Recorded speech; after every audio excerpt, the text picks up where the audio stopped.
Welcome to Strategy Café, everybody. Delighted to have you all with us this morning. And this is your regular shot of early morning leadership inspiration. And boy, oh boy, have we got some incredible, inspiring leaders to chat to today. So super excited about that. I'm just going to give you a little bit of heads up on what's coming next, and then rapidly get to discussing life in lockdown with four incredible people. Those of you who are regulars know that we've been running a series of sessions about coping with COVID-19. That's a crisis which really does have all of the features, isn't it? I mean, literally everything. There's quite a lot we've already covered, and you'll find it on our YouTube channel. So check out our website. There's all good links there. I can't remember exactly what the number is, but I think we've done something like 5 really good sessions. They're just really practical. So if you haven't seen them, go have a look. There's some really good stuff in there. Just a little bit of forthcoming events. So in the current environment, we felt it was really important at some point for leaders to talk about loss and about grief, which sounds like a heavy subject, but it's a really important subject. And so on the 3rd of June, the webinar is going to be with Katarina Gould and Bert Stamath, who are two of our great coaches and therapists, together with me. And we're just going to discuss, what the emotional impact of loss is on people and how that's processed, just to give you pointers about how the psychodynamic process works, so things to look out for and how to help. And that may be you, and it may be your family, and it may be your team, but just good to know, really. And then on the 17th of June, we're going to be following that up with a session on decisive leadership, which should be super good. So just quickly on timings for today, going to introduce the Super League in just a second, the team. And then we're going to be talking about, what happened going into the COVID-19 crisis. So what were their key techniques and methods and things that they did to manage the lockdown? Reflections is the second section. So that's just what have they learned? I mean, I don't know about you guys, but I feel we're kind of moving from the 80-20 rule to almost like the 5-95 rule at the moment, where just really important to focus down on where that intangible value in your business truly is, that 5% that's just so important, and what is that? So we're going to talk about that a little bit. And then we're going to wrap up with talking about what's next, what people are seeing in terms of coming out of lockdown, future trends, what might be happening economically over the next 18 months, 20 months. And it's going to be an open discussion. So what I want from you all is to ask questions as we go, and we'll try and field those into each of the sections. So about lockdown, about reflections, and about coming out. But without further ado, absolutely delighted to introduce our speakers for today, Elizabeth, Kate, Matt, and Giles. Can I just ask you all just to say hi very quickly, and then I'm going to come to Elizabeth first for a sort of 1-minute intro, if that's all right. So do you want to say hi, everybody? Hello. Hello. Morning, everyone. So Elizabeth, tell us a little bit about you. Hi, good morning.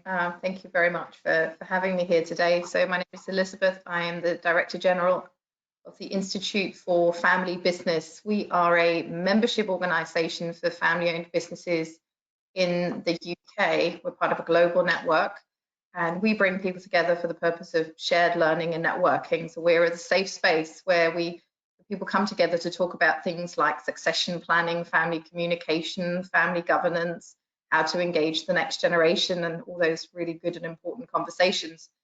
We also champion and we lobby on their behalf, because family businesses are the backbone of our economy, and it's really important that their voice is not just heard, but also understood, such as long-term thinking and how family businesses tend to operate and be very values-driven.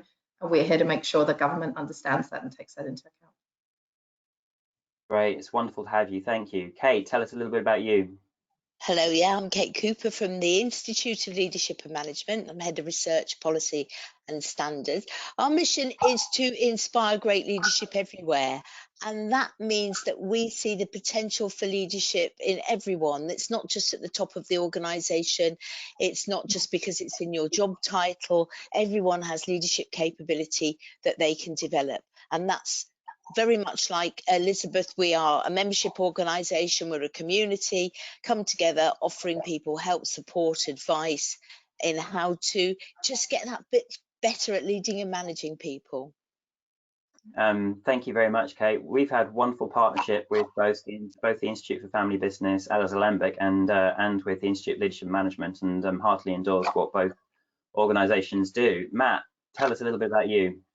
Morning, everybody. My name is Matt Earle. I am the Managing Director of a company called New River Holdings. New River Holdings is a parent company for businesses like Robert Lee in the construction sector, predominantly distributing bathroom and plumbing products. So that's what I do. Thank you, Matt. And Giles, tell us a little bit about you. Giles Fuchs, CEO and co-founder of Office Space in Town. Office Space in Town are a serviced office company. We have about 3,000 people sitting at desks in London. Our business model is to own the buildings rather than lease the models, a la WeWork. My mother founded the industry in the UK in 1979. We are a family business, and we follow family values as our ethos. That's wonderful. And just for everyone's awareness, so Matt and Giles, I hope that I can say that both of them are really good friends, as well as clients and also suppliers to Alembic, and it's just been an absolute pleasure working with both businesses over the last few years. So delighted to have both of them on board, two really inspiring guys to join two really inspiring ladies. So thank you all very much for being here. I'm going to just crack on with the debate, really, and so we've just got 10 minutes or so on this one, just to get started. And everyone that's listening, you'll see there's a question area, just as we're getting sort of 9:07. There's a question area on your panel. Please fire questions into our guest speakers today, and you're welcome to ask anything, and we'll try and field them as they come up.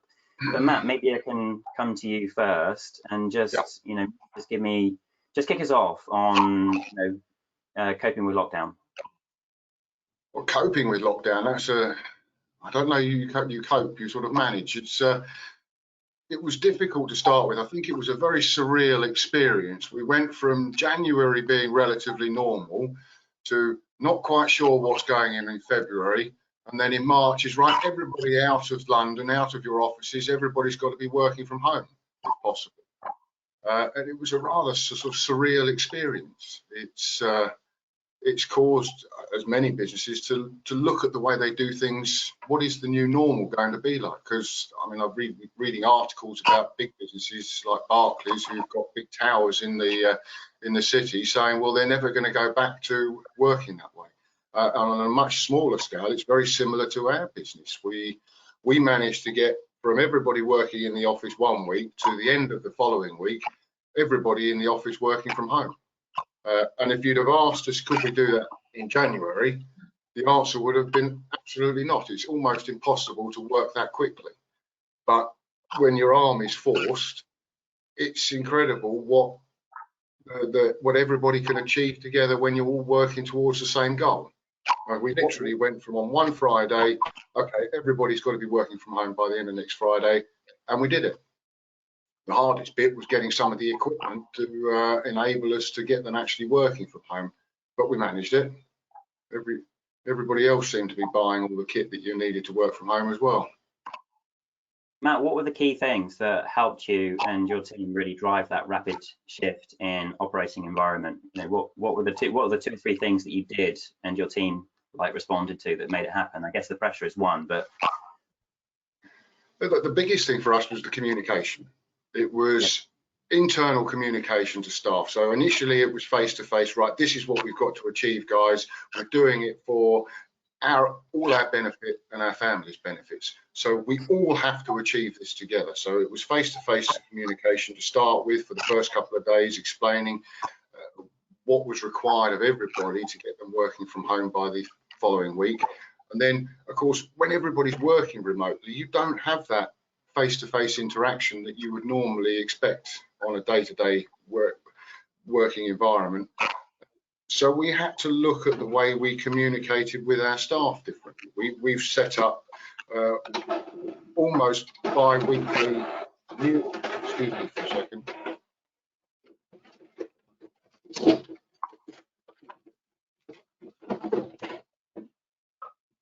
God I had an automatic printer. My son's probably printing his homework. Yes, we had to change our communication strategy. So we looked at creating a weekly internal newsletter to staff, which we'd never done before, just to keep them informed about not only the progress that the business was making, but we started talking about welfare and how they can look after themselves in lockdown. So it's changed everything that we do. Who wants to come in on that? Does that resonate with the others? And put your hand up. Kate. Oh, Kate, I can't hear you. You muted. We've been campaigning literally for years for flexible working, which working at home is part of that, part of the flexible working family. And all the excuses that people have given for, oh no, we can't have home working, you know, people won't work hard, we won't got to all see each other, we won't learn from each other. They've all been turned on their head, just as Matt's explained, that this amazing shift to being able to do things at home. As at the Institute, we flipped quite quickly, very quickly, in fact, because we already had a proportion of staff home working. So we sort of knew how to do it. But we're conducting some research at the moment, and it's still in process. And the comments we're getting about people saying, I've been asking for ages to work from home and I've been told no, I can't. And now all of a sudden, not only can I 2 days a week, I can do it every day. So there has been an absolute sea change in attitudes towards home working, which is really, for us, a very positive thing. And Elizabeth or Giles, do you want to come in? Yeah, you might be on mute. No, I think I've come off mute now. It's just that someone's drilling behind me. Sorry about that. I want to say, well, luckily, it's just like an Alembic training session, wasn't it? Thrown in, move from this square to that square. Now, what do you do and what do you feel? So it was very, things moved so quickly at the beginning. And we started by having our staff go in, just change the hours slightly. And within a day, 24 hours, we realized that due to what they were telling us, that they weren't feeling safe. And so the next day, which we thought that would last for a few weeks, the next day we stopped them going in, and we thought, well, we'll have them going in, the manager going in every day. And then that changed the next day, going in twice a week to once a week. And the clients followed in a similar suit, but we didn't know what was going on. So we then implemented day one when we realized the staff were feeling uncomfortable and we couldn't sustain that. We called it a Cobra COVID OSIT meeting every morning in a Zoom fashion, and directly after that, so that was our board, and then directly after that we had our senior management team who are all members and of the Institute of Learning. They have letters after their name, thank you very much for that. We created this amazing, I think brilliant structure of confer and triumph, which is our business and family motto. What do we like, what don't we like, and then go to senior management team and give it to them to implement. And so that was our first stage, and that went on for the first 2 weeks. Then we realized that what we need to communicate, absolutely as Matt said, with both our staff and our clients. And we implemented a weekly OSIT newsletter, which some of you listening, and certainly Nick, would have been receiving. And it communicated all the government initiatives in terms of grants, civil loans, their instructions in terms of whether they should or shouldn't be going to work. It also gave some quizzes. There were poetry competitions. There was a letter from a director each week. It was we're very community based anyway. So we created this great community communication. And then with the staff, the managers had their teams and they had a meeting every week. We then had an OSIT team meeting on a Friday with a glass of wine. Which started off as something and ended up as basically a massive quiz every Friday with wine, and then they all kind of split off. So we then solved the communication with our staff, who were mostly young and mostly furloughed, but we wanted to keep them updated and involved in the community. So I'm going to say I'll probably stop it there because that was our stage one. I love it. So communication is coming out really strongly. Elizabeth, do you want to come in on this? What have you been experiencing on the way in? Thank you. So we opted for home working about a week before lockdown. The writing was already on the wall and people were starting to worry. So from a sort of mental health perspective, we took the view that it's better that people go home and then we deal with whatever is coming. And we transitioned very, very easily, shockingly easily, to working from home at the beginning. There were things that we had planned in terms of physical events that had to be postponed or cancelled.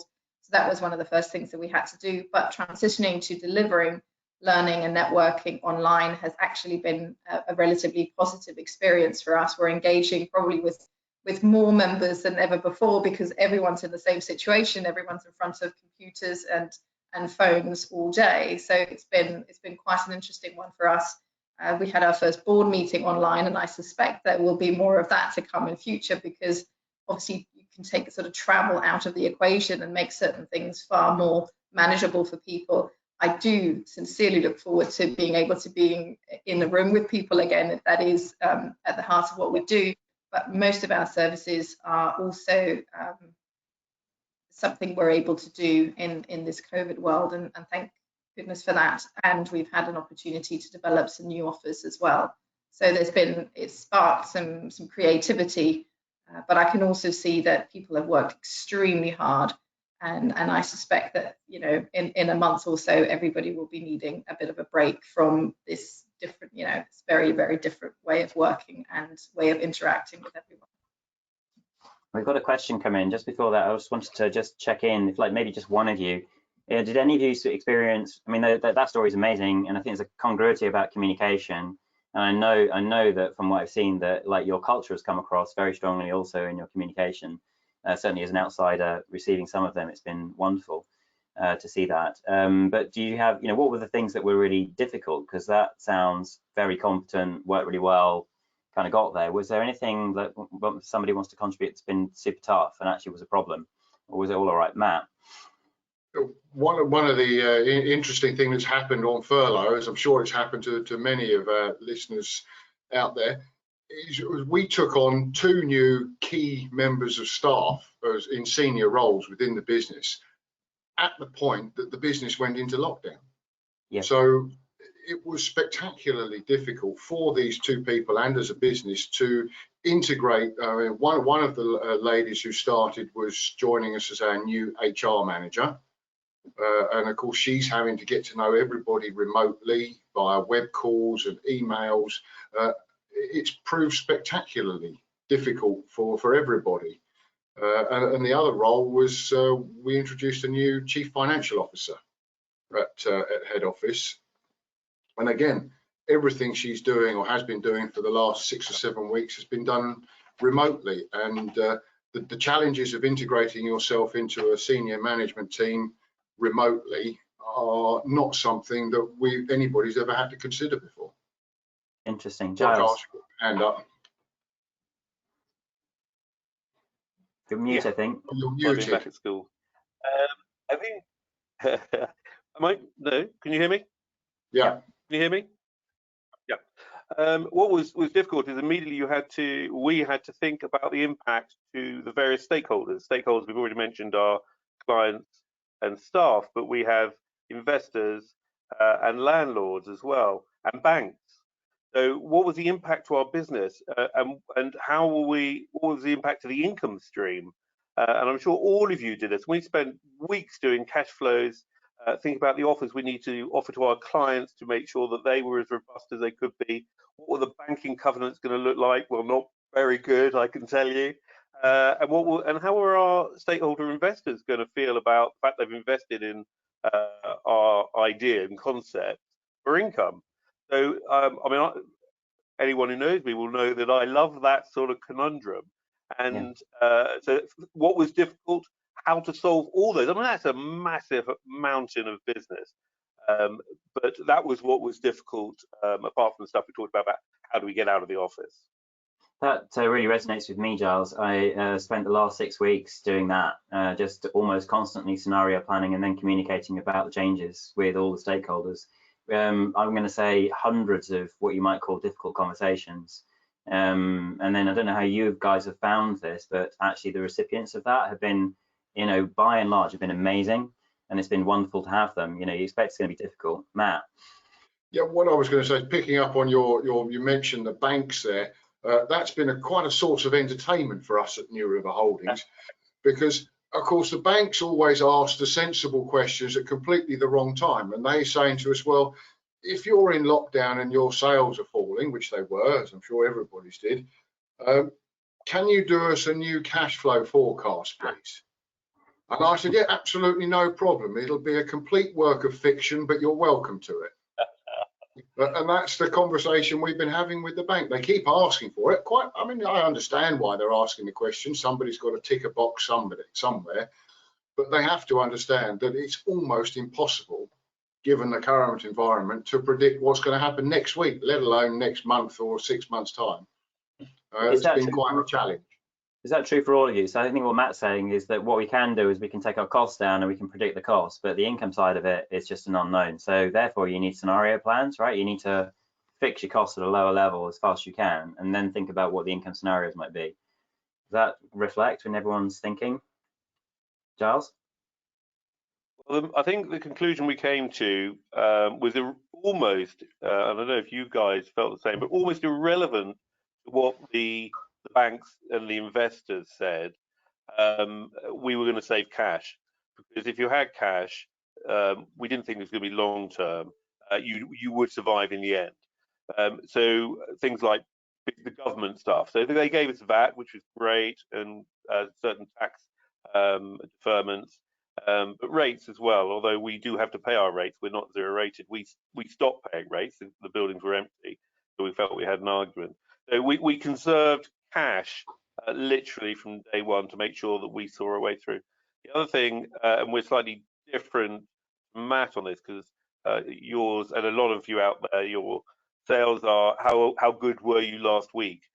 We have long-term contracts with our clients, and we wanted to make sure that when we opened, we were as full as we possibly could be. And so we discussed early doors, how can we make a absolutely amazing offer to our clients whilst at the same time get some income. Now, it's a debate and probably not that interesting for most of you, but the conclusion we came to was that there is discussion in the market for serviced offices about deferring the income, about giving the 10% discount or 20% discounts after all they were in contract. Well, we decided that this was about partly a sense of duty to the business community and family business and all that, but partly about going above and beyond so that they absolutely wanted to stay with us.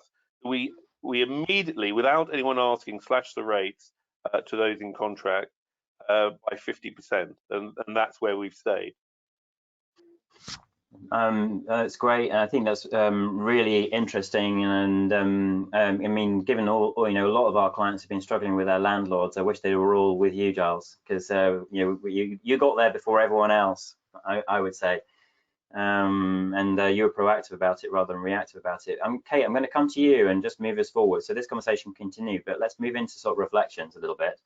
I'm just going to read out some of the questions we've got coming in. So just, Kate, maybe you can think about these. I know you've got comments to make, but Steve is asking, in post-COVID divide between those who can and will work from home and those who cannot because of their type of work, does it create some sort of divide in the team, and how do people think about that?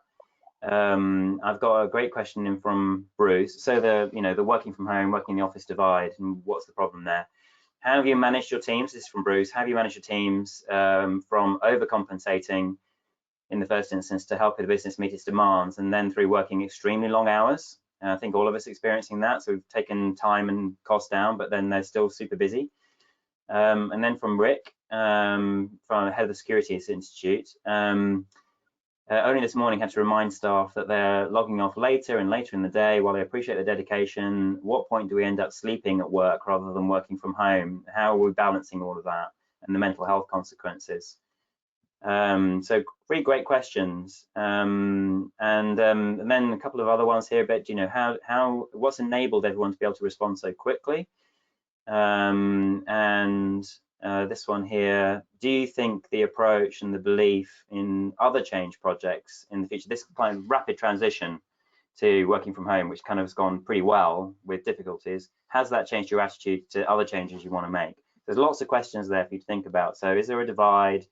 is there mental health issues for people just working from home, never stopping? You know, how have you, the same question about busy long hours, and then does it affect your attitude to change, just seeing how quickly you can adapt in reality? Kate, do you want to kick us off?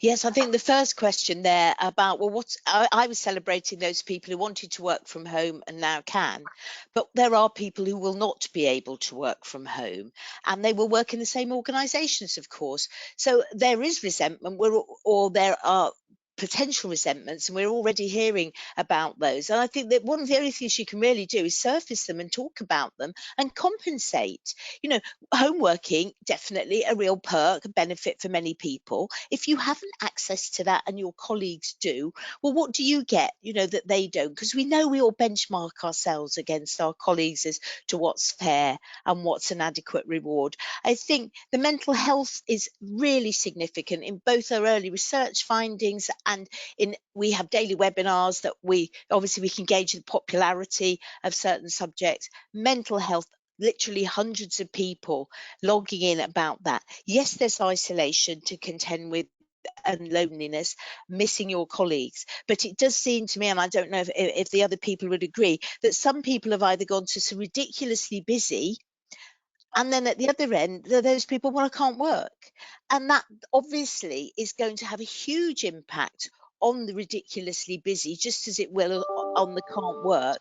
But the residual effect of that, as Elizabeth said, I think people are going to start to need a rest. We cannot maintain this level, because I think a lot of it is from anxiety. If we don't do it, our businesses will fail. So how can we keep going sustainably, I think, is the big question. Who wants to come in on that? Matt? Sorry, Nick. All I was going to say was, I think everybody talks about the mental well-being, and I completely agree and understand with that. But also, there's a lot of people working from home who aren't set up to work from home. So there's the physical well-being as well. Everybody, I mean, I'm fortunate enough, I brought my office chair home. So I've got a nice desk and an office chair to work from, but not everybody's got that. And that's something that sometimes gets missed a little bit. Everybody talks about the mental health, and it's mental health week this week. But people forget that, you know, you have to provide, as an employer, whether they're working from home or not, a comfortable working environment for their physical well-being as well. I agree with that. It's a great point. Giles, I know you want to comment. Elizabeth, I'm just interested to come to you. So how's the experience been around the, the family business network on all of these things? Obviously, amongst our members, people have been affected very differently because they come from so many different sectors. But I think some of the conversations that we've had with people have been around mental health. Some are training mental health officers within their businesses in order to respond. Others I have talked to have just seen themselves as really being part of the solution, doing a lot to try and produce the things that have been required and needed, such as alcohol and sanitizer and those types of things. And others, again, have been super creative and bringing their offers online and doing beer tastings and wine tastings online, things that the sort of senior generation probably never imagined that they would be doing on Facebook a few months ago. So I've seen a lot of creativity, a lot of concern, a lot of care, and also a lot of engagement with their local communities. So their philanthropic activity has also gone up quite significantly, which has been obviously really wonderful to see. They really see themselves as being part of getting everyone through this, not just their own businesses. Interesting, really interesting. Giles, do you want to come in? Yes, we've done a questionnaire to a few thousand people, and without doubt, the overarching position is that people want to come back to the office. Now, it might not be 100% of the time, but it's at some point. I mean, almost 95%, and the other 5%, well, maybe they don't ever want to come back to the office. But this has forced perhaps a change that was happening already. Can we work from home? Can't we work from home? But unless we've got to remember also that a huge number of people are furloughed at the moment. I mean, it's been mentioned. Those people need to get back to work, and it doesn't matter whether they can or can't work at home. At the moment, they're furloughed. most of those people, I would guess, need to be at the office to do their work. And unless we do, then we as a society and as a business community are in serious doo-doo.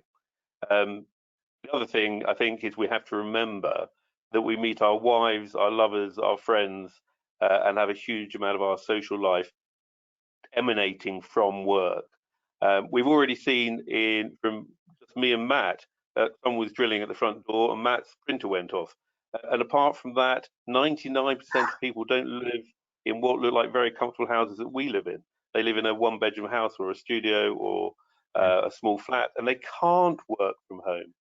So I think that what will happen is when you look at you take consideration the well-being, mental and physical, of your staff, and you take in the collaborative nature of working with other people, and the other social aspects I mentioned already, we'll find that we actually do have to get back to the work and working together, but that some business practices will change and some people who are more effective working at home will work at home. So, Kate, yeah. I was just going to add there, yeah, I'm totally supporting what Giles was saying there. We did some research earlier this year, and 70% of respondents said that their colleagues were one of the main reasons they stayed in their job. And we will all be missing our colleagues, and that need to connect is totally human. So it's not sustainable, I think, in the long term. And we like Elizabeth said, we want to be with people again, and that is going to become a stronger and stronger need, I think. Really interesting. So we got quite a few more questions coming in. I don't think we covered. Sorry. Yeah, go on. Go. Just one more thing. Sorry, I can't help myself talking. I just want to add that this is temporary. The reason we're even having a lot of the questions about should we go to work or shouldn't is because the fear factor. If there was no fear, then almost everyone would return to work tomorrow. I just want to say that this is, in my mind, temporary while we deal with COVID, how bad, and the fear of getting back to work safely. Sorry. Elizabeth, actually, I missed your question. Sorry. Come to you.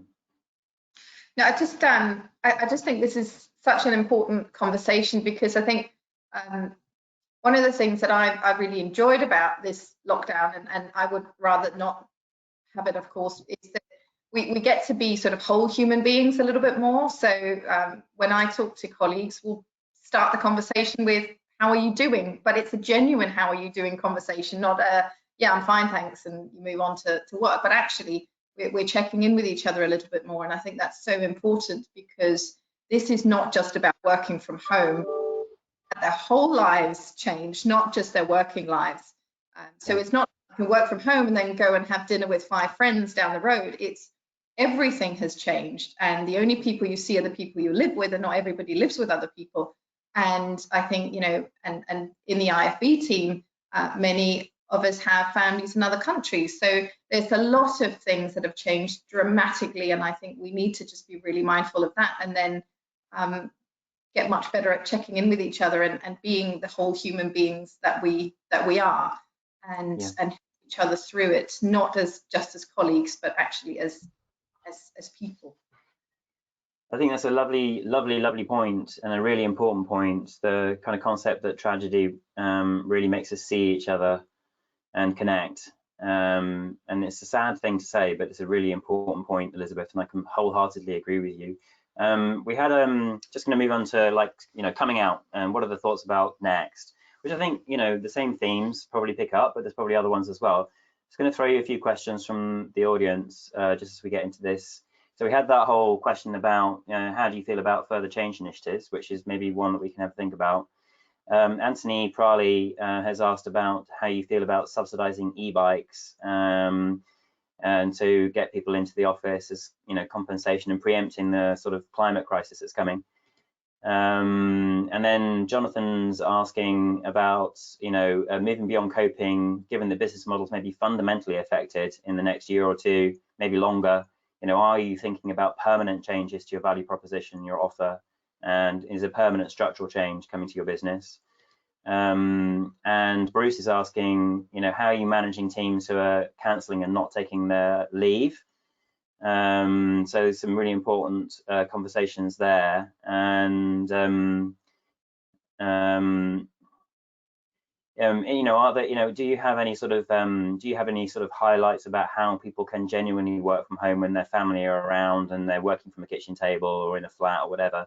What good experiences have you got? But I guess the big question coming forward into this next phase, and Giles, I'm going to come to you first on this, is what are you seeing on the way out, and what has to change, and what are you going to focus on? Well, our business model can't change fundamentally because we're providing a home for people to do their business, and I'm going to stick with what I believe, which is I think people are going to come back to work. They enjoy coming back to work. If it is that they're more productive at home, then they will be at home. So I don't think for us it's going to change. We're going to do, for a while, we're going to do a lot less conferencing. But I think it was Elizabeth who said I want to be in a room with other people. So I think that's going to come back. If I might, just a little Giles Fook's political broadcast. I think that if we go back to March, there was no facts about COVID. We didn't know, the government didn't know. We had Ferguson's model, which is now vastly or mostly discredited. The government made a decision that it was going to protect the people and not the assets for the first time in history, in fact. And that was lauded, and I think politically had to be the case. We're not there now. We're somewhere totally different. We do have lots of data regarding COVID, and the fact is that below 45 years of age, only 230 people have died with COVID. Of those, almost all those had underlying issues. And of course, as sad as that is a fact. And then even below 65, it's a minimal number. The people who are dying are the elderly and those with underlying health issues. We asked the NHS to go to the most dangerous place on the planet, which is ICU wards, and to put their life on the line, which they've done for us. It's our turn now to step up and manage our own risk void, which frankly isn't that big when you look at the figures if you're healthy. Now, if you're not healthy, of course, and you have people who you're protecting, you should be careful and cognizant of that and stay at home and keep clean and change your clothes when you get. Of course you should. But we need to get on and move things forward. So I'm afraid that my position, as wrong as it might sound to a lot of people at this stage, is we need to stand up, be brave, and move on from where the NHS have taken us. I have to say I agree with that, Giles, that it's we're most of the time we're unconscious of the risks we take on a daily basis. But riding on your bike, driving in your car, some of these have got risks which are higher for some people than COVID, but for others it's worse. It's a higher level of risk. So just understanding those differences is really important. Matt, do you want to come in on this? Well, you both mentioned risk there, and absolutely, we're managing a new type of risk, aren't we? Normally, we're talking about business risk or sales or financial risk. This is a health risk to all of our staff. And when we went into lockdown, nobody quite knew what was going on, as you said, Giles. And I also agree that now that we have a better understanding of what's going on and how to mitigate that risk, it's important that businesses do look forward and try and get the economy going, because the longer term detriment of having this economy in recession or heading towards recession could be more damaging than the virus itself to people's health and well-being. So we have to manage this risk as individuals, as businesses, and as communities, and work together to get this thing going again. And it's just about PPE and go on. Sorry, Matt, carry on. I'll take it. No, I was just talking about we've had 6 or 7 weeks to prepare to getting our staff back to a working environment, and we've managed the risk with the appropriate PPE, new working procedures, and staff training and communication with the customers about how things are going to be done now. So one of the questions that's come in that we haven't touched on is kind of related to both the economy and our people, to both your points. And maybe, Elizabeth, I'll come to you on this one. So this is just a question about confidence. So we all know that confidence is key to getting the economy back on track. And underlying that, there's a question about everyone's confidence in getting out of the house, getting on public transport, getting back into the office. So, just question for maybe Elizabeth, you can pick this one up. And, how do we rebuild confidence in people just to get back out, as the chaps are saying?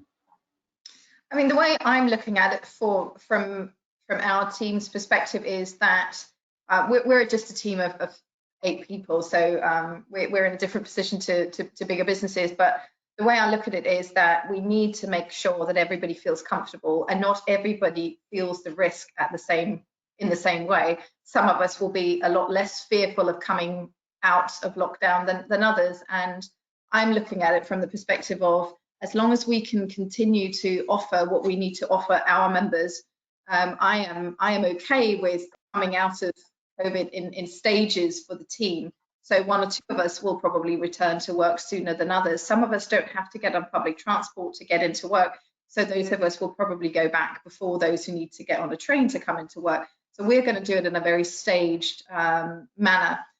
And I'm also actually really quite excited about coming out of this, which is new for me. I was very much in it for a very long time, not really seeing my way out of it. But now I think, having seen that it is possible to have a different way of working, I think that I would like to incorporate far more flexibility into how we operate as a team, acknowledging that we don't all have to be in the same room at the same time all of the time, so that people can have lives, whether that be with their families at home in the UK, or whether they work from home with their families in other parts of Europe at times when that is required.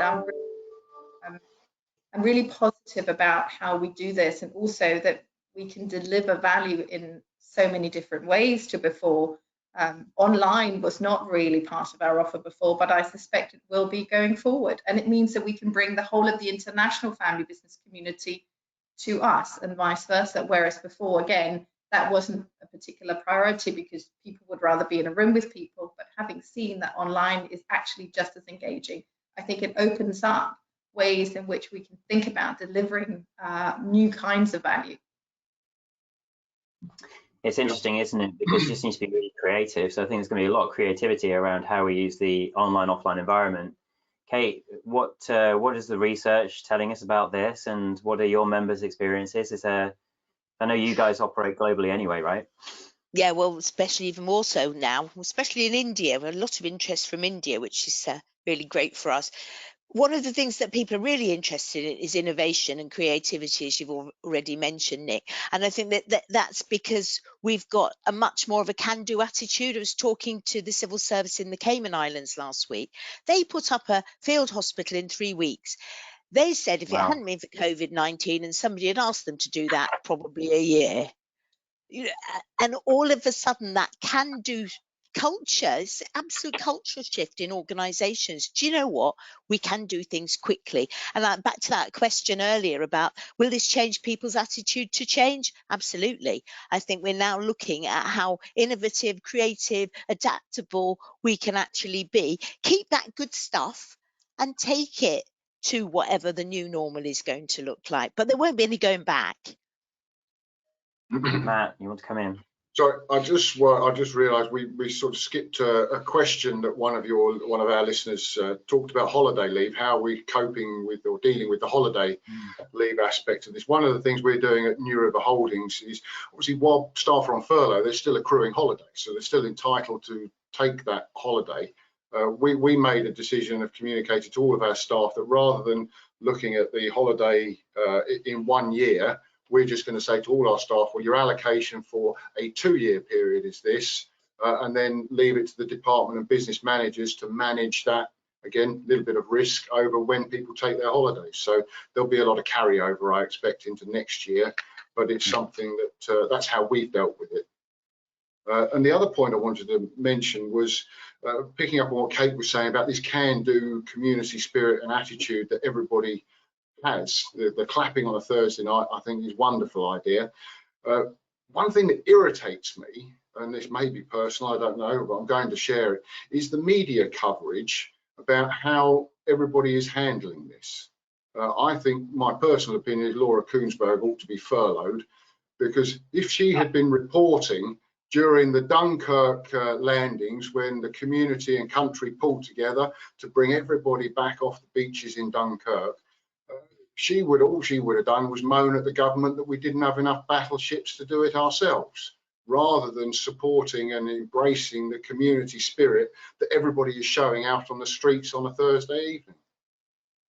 It's just a little bugbear of mine that I think the media ought to be more supportive of the community spirit that everybody else is showing. Rant over. Giles, I'm going to come to you. So just on this point, I want us to also just move forward to focus about what's next. So just as a way into this, the change point is a really big one to pick up on. The confidence point is a good one I'd like you to pick up on. I know you're advising the government on this, Giles, so just curious to hear about that. And I guess, you know, given the likelihood of a consumer spending downswing coming, we can't really predict, you know, the longevity of the spending squeeze that's gonna come in sort of third part of this. You know, what are you seeing, and then how do we build confidence? So I know we talked a little bit about the internal operating model. You've got some words on that. Can we then just reflect on the external environment a little bit, and you know, what's the way of attacking the market for businesses going forward as well? We'll just start with that point. In terms of how do we get back to work and how do we encourage people to get back to work and feel comfortable about it, the thing that got us staying at home was the language driven by the government, which was you leave home, you die. So that language we've already seen is changing. Be alert. And as they push that, and in fact, we've seen the chief education officer pleading with teachers to come back because you are safe. So I think the language from the head is changing and needs to change. So that we're having this conversation, we're all having the same conversation. Currently, some of us having the conversation is, you know, we're going to die if we go out, and other people are saying actually it's not that bad. So a consistent message, firstly. Secondly, yes, very flattering. I was invited to advise the government on how to, one of these 7 meetings they're having, how to get people back to workspace safely. Obviously, my specialism is office space, so we're talking about how to get them back to work safely. Your office space, and there's so much information out there at the moment how to make an office space safe, social distancing, maybe sneeze screens at reception, sneeze screens between your desks, sanitizer at every touch point, viral cleaners. We've invested in an army of smoggers, which is a word that probably hadn't existed before now, but it sends out a viral cleaner which attached to all surfaces, which kills COVID and other viruses on contact, bursts it basically. So in terms of the office space, it can be made very safe, not an issue. Matt has mentioned it, and I think Liz, in fact probably everyone mentioned it. The issue is how to get to work safely. So if you're driving, if you're walking, if you're cycling, scootering, running, then you're going to be safe. The issue in the conurbations is the public transport, the buses and the trains, and we've had some conversations with Secretary of State about that. Bizarre ideas like everyone facing the same direction, only on seats facing forward, an indoor to the carriage and an outdoor to the carriage. I don't know if any of this is going to actually be feasible. Mostly though, even in the conurbations, I think the trains are probably safe. What we were told in these meetings, would you believe, that outside London, only 4% of the population has had COVID. So the chance of you meeting someone with COVID, especially as we now see the figures of 24 new cases only last week per day in London, the chance of meeting someone with COVID now are very, very slight. So the trains to London are safe, and you can walk across London, well, certainly from Paddington to the city in an hour. So we need to, and going in with everything's changing, Kate, Elizabeth, you were saying, yeah, walking, cycling, let's get fitter. Certainly me, so I need to get on my bike and do some exercise. So I think that there will be a change in how we get to work, and the government have closed down a lot of streets in London particularly, so we can cycle.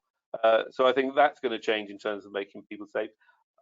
I don't think we have enough information going back to the economy now. Again, those know me know I'm an eternal optimist, or even when I'm a pessimist, it's short-term pessimist, long-term optimist. I don't know, but I do feel that there's the thing that will bounce us back is this pent-up purchasing that hasn't happened. No one's bought a car forever. No one's bought a three-piece suite forever. Not many people have moved house. I think that will, as soon as we can, that's what we're going to start doing again, because that's what we normally do. I'm today, and judge me in 6 months' time, I think we're going to have the Nike swish. It might not be the V return, but I think the at worst the Nike swish. I think we're going to go out there, buy our stuff. The only proviso I'd say is how much debt is available, given that the banks have lent so much to government and business.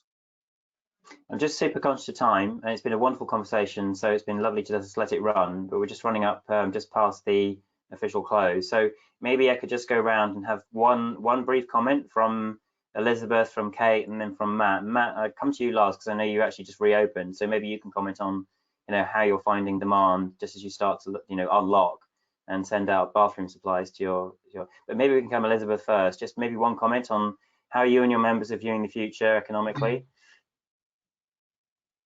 Yeah, thank you. So obviously, again, people are affected in so many different ways depending on the sector they're in. But I think the key for us is to keep bringing the community together, because together we will find ways through. And yeah, that would be my final comment. Thank you. Thank you, Elizabeth. Kate, what's your membership view or the Institute's view of, is it a Nike swish? To be honest, I mean, very reluctant here to predict the future. We're all hopeful, absolutely hopeful. We've maintained our income levels. We've maintained increased member engagement. As I said earlier, it's the extent to which that is sustainable. But I think there's been an optimism from me throughout about how amazing people can be when they need to be, and how adaptable we actually are, and especially around innovation. So I am really looking forward to some great new ways of doing things. Yeah, wonderful. Thank you. And Matt, I know you closed down and then you reopened. So, what's it like? It's interesting. I mean, we didn't close down completely. We went from 100%, let's say, of sales down to about 2% of what we would normally expect over the 6 weeks we were technically shut down to the wider community, but we were still providing for NHS contracts, prisons, and key worker products. So there was a little bit of business going on. But since we reopened or made our services available about 10 days ago, the demand has surprised us. There really does seem to be a little bit of pent-up demand in the construction business for bathroom and sanitary products. But we're not sure whether this is just historical demand that's all being pushed forward for now, and whether it's going to sort of tail a little bit.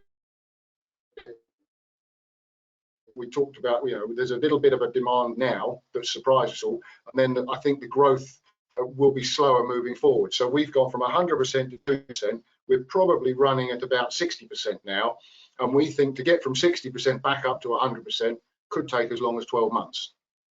So that's kind of what we're predicting and working on at the moment. Wonderful. Look, there's so much more that we could talk about, and I feel like there's a whole debate that we could have, which would be really meaningful, about the shift between, in person and online. There's a whole debate we could have about, in the next 18 months, how do we maintain, the operating model that we've currently got, the agility and all that kind of stuff. But it's been a really, really interesting conversation, and we've had some great questions in. I'm just going to wrap up a little bit. There's a point coming from John Butters about media. There's a few people agreeing with the media comments and just saying, I'm getting a lot of solace from reading Foote's history of the American Civil War. The right strategy is contested all the way through with constant political pressure in all directions. So John says, I fear 'twas ever thus. But huge thank you to everybody, to Kate, to Elizabeth, to Giles and to Matt for participating this morning. Really appreciate your time and your super generous contributions.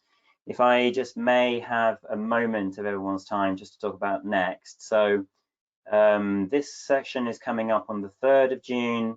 I think it's a really important topic. We reference mental health impact of all of this and building confidence back up and understanding one another. And that lovely comment about, how the current tragedy has just really connected us with each other on a more whole human level, which is something that, Alembic, we've always believed in terms of our leadership teaching process. And so this session, I think, is a really important conversation.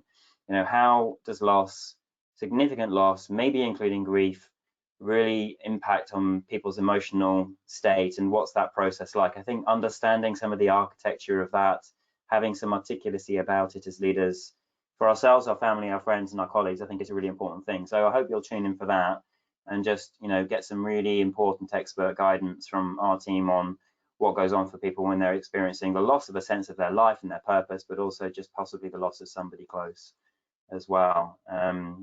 We'd love to see you all on that. And then following that, later in June, the next session is going to be on decisive leadership. Thank you all very much indeed for your wonderful questions. It's been great talking about COVID in a strange way. Feel myself very optimistic, and I'm looking forward to the Nike Swish, which I think will be the new normal. Hopefully, I'm banking on Giles being right, because he normally is. And we'll see you all next time. Have a wonderful day, and thank you very much for coming on our webinar this morning. Thank you, Nick. Thank you, Nick. Thank you, Okay, everyone. thank you very much, Nick. Cheers, everybody. Have a great day. Bye-bye. Bye-bye. Thanks a lot. Bye.